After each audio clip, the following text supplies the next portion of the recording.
what's going on, folks? Nick here from Pro Wrestling Unlimited. Here, my final day on vacation. I've made it 10 days in the mountains with no cell service, only Wi-Fi, and very shoddy Wi-Fi at that. Joining me is Tim. He's right here, this area. You're finally picking it up. Tim, how you doing? Pretty good. So you coming back tomorrow? Yeah, I come back tomorrow. I land Saturday morning at 9 a.m. Gotcha. So I'm ready for that, and I'm also ready to talk the production notes for Raw and SmackDown this week, which was written over by Sean Ross Sapp. So let's see what he had to say. All right, so Sean writes, it should come to no surprise at this point that the main event of Monday's show was produced by Tyson Kidd, real name TJ Wilson. The match was an Intercontinental Championship rematch that saw Seth Rollins looking to regain his title against new champion Dolph Ziggler.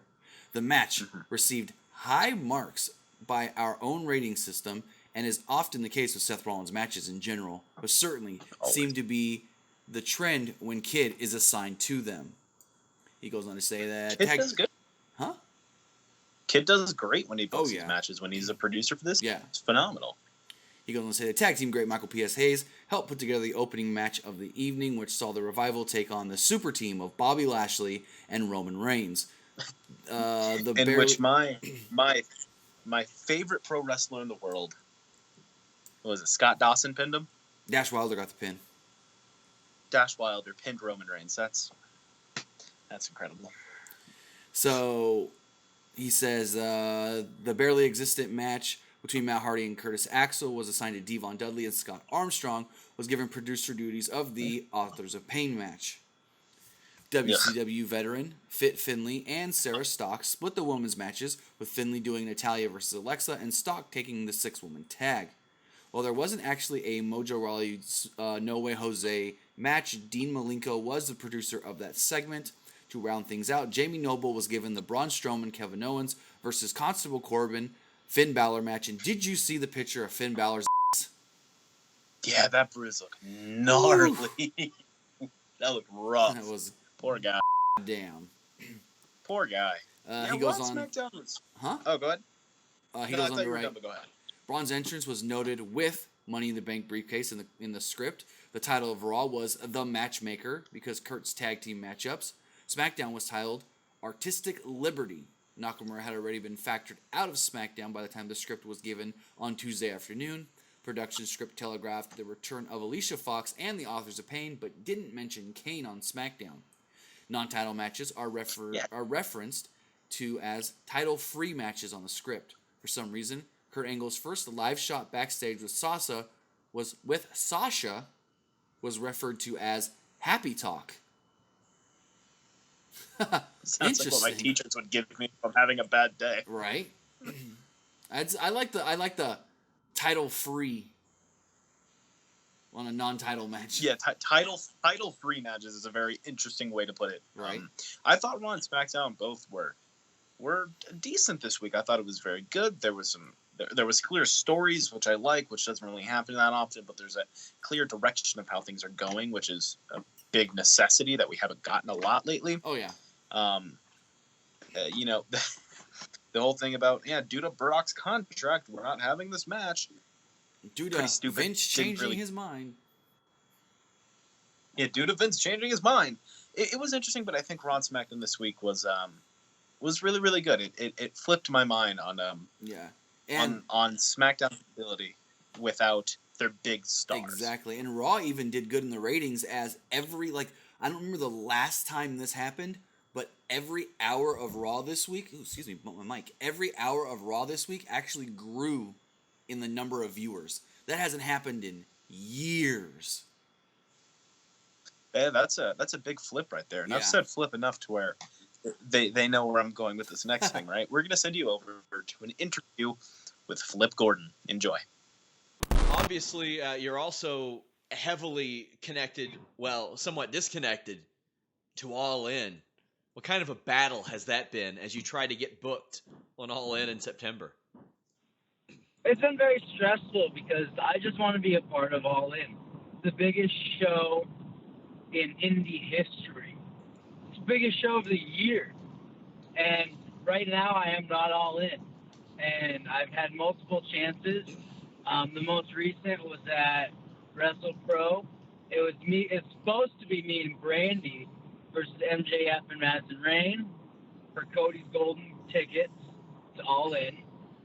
Brandy got injured, so she found me a replacement of Bernard the Business Bear, which I don't even think a bear is allowed to compete in a wrestling ring, so therefore I was pretty much in a handicap match. Bob Holly wrestled a bear once. And then I know, and then Brandy low-blowed MJF right in front of the ref and got me disqualified. So let's play a bit of a game. It's a tough. It's really tough times right now, man. Let's play a bit of a game. We're gonna call it booked or not booked. And if you were the promoter of All In, you'll tell me if you would book these people or not book these people. All right, let's play. We'll start off with sometimes buddy, sometimes foe, Marty Scurll. Oh, he's booked. How about Brandy after how everything unfolded recently? Despite everything that's happened, she's still my bestie, and she's still booked. Last year when I interviewed you, I talked about how Gilbert no-showed Joey Janela's spring break. You suggested that maybe he put the invisibility cloak on and performed as the Invisible Man. Would you book the Invisible Man? Not booked. No room. No room. Dennis Stamp. I just can't bring it to myself to pay for somebody that I can't see. So you wouldn't pay for John Cena? On the budget. That's a different story. You There can we see go. him only on TV. Dennis Stamp. Are you familiar with that name? Who? Dennis Stamp. I am not. Have you ever watched Beyond the Mat? A long time ago. He was the guy that Terry Funk tried to get to come to his show, and he just said, "I'm not booked." I'm not booked. He not literally booked. paved the way for you to not be booked. He's a trailblazer. I was actually quoting that while we were in Japan to Marty. I was saying, I'm not booked, Marty. Would you show up at And All In to referee Terry Funk's retirement match the way that Dennis Stamp refereed Terry Funk's retirement match on that show? I'm not booked. That's a good point. That's a good point. And if you guys want to see the full interview, head over to Fightful.com. That Flip Gordon, he's a classy guy. He's a good looking guy. He's trying to still I get like all him. in. So are we. But we're going to transition here from Indies and All In to back to WWE, talking Ronda Rousey. Let's see what Sean had to write about Ronda Rousey. All right, so Sean writes, WWE and Ronda Rousey played the contents of her Money in the Bank match very close to the vest. Hardly anybody knew how the match would be laid out, whether or not it would be a 15-second domination or a 15-minute match. Needless to say, Vince McMahon and other higher-ups were ecstatic about her performance in the match, and much of the same for Nia Jax. WWE put a lot of faith in Nia considering her experience level to help lead things. As far as Rousey backstage, she maintained the positive reputation that she carried with her and made during her initial impressions. I've been told, Sean that is, that she's been nothing but a pleasant, he should say pleasure, but he says nothing but pleasant to work with. So No, nothing but pleasant to work with would be the problem. But the interesting thing here is she's quote unquote suspended, but she's still working the house shows. And if you watch Raw this week, whenever they said Ronda Rousey suspended, they made sure to say Ronda Rousey suspended 30 days from Monday Night Raw, not from the WWE or house shows or just suspended in general. They had to put in there suspended from Monday Night Raw. But I think it's good that, she doesn't have that, I'm Ronda Rousey, I can just, big league my way around backstage. No, from things that we've heard from different, people that, get stuff backstage and whatnot, that she's just receptive to everything, always trying to learn, always trying to be nice with as many people as possible. And she's not doing the whole, I'm such a big star outside of WWE, treat me like it here. I've heard nothing of that, which is great. Yeah, she seems like a real sweetheart, a real amazing person who I think she's fitting in very well. I think she had a great match on Money in the Bank, and she helped Nia have one of her best matches ever. I think everything about it was great. And I think Ronda's going to be a huge success going forward, even the weird suspension thing. And speaking of great success, aside from us hitting 100K, Fightful over there. Those guys. They're hitting 9,000 pretty soon. Real excited for them. And they have a little podcast. I don't know if you guys have ever heard their podcast before. It's pretty good. Yeah, it's decent. It's pretty good. It's called The List and Your Boy. And we're going to send you over to a clip from it right now.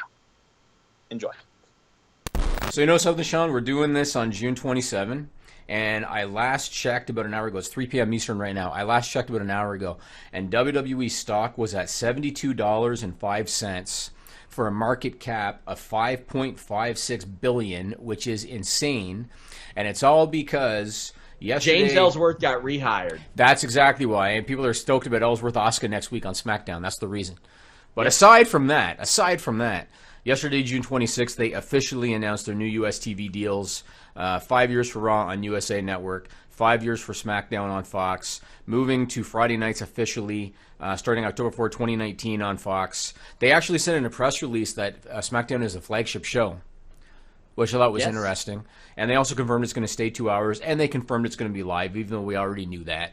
So what'd you think of that whole thing? Nothing really new came out of that. It's pretty much all, Well, when I hear stuff like that, I selfishly think of how it will affect me and the site, and I'm like, okay, so instead of that slam-packed, usually Saturday, Sunday, Monday, Tuesday, it's going to be more of a Friday, Saturday, Sunday, Monday slam-packed thing, and it's like that's unusual. Like, would that affect this show? Would it affect other shows? How will that handle things? Friday night is an abyss for wrestling TV, but if Fox wants to do it and they're paying the money, then you do it. And a lot of people said, oh, but will it be live? How will they do it? What about the Hall of Fame? Who gives a shit about the Hall of Fame? With the money they're getting? That's up there with mixed match madness for. Who gives a shit? They need to do that in a different setting and venue anyway. Make that Thursday.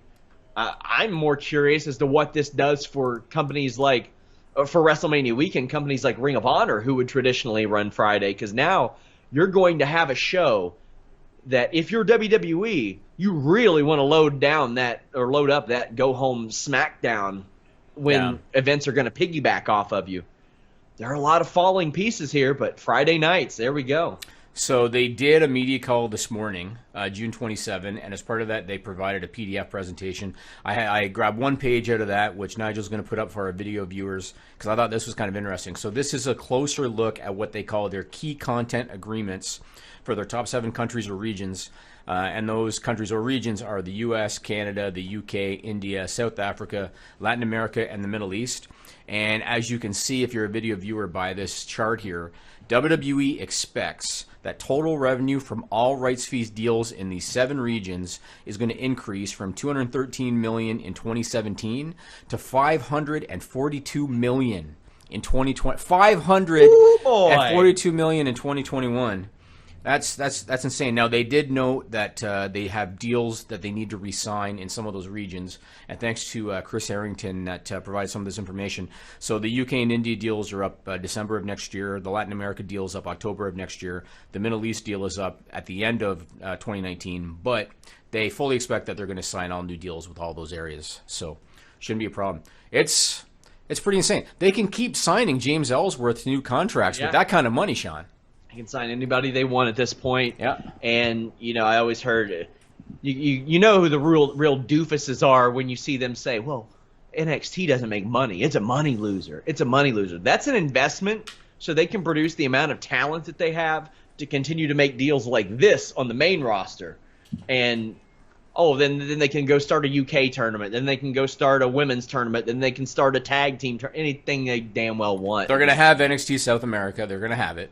They'll have NXT Middle East probably. I mean, they're going to do it. They just need to have enough talent in those regions. But they have unlimited funds now. Essentially, they're gonna have it well into the future. This is a really good deal. I've mentioned in the past, I am pretty damn glad I essentially hitched my wagon to wrestling, and that's where the majority of my following is at, because wrestling in that sense is pretty healthy. MMA is in a real down period right now. Mm-hmm.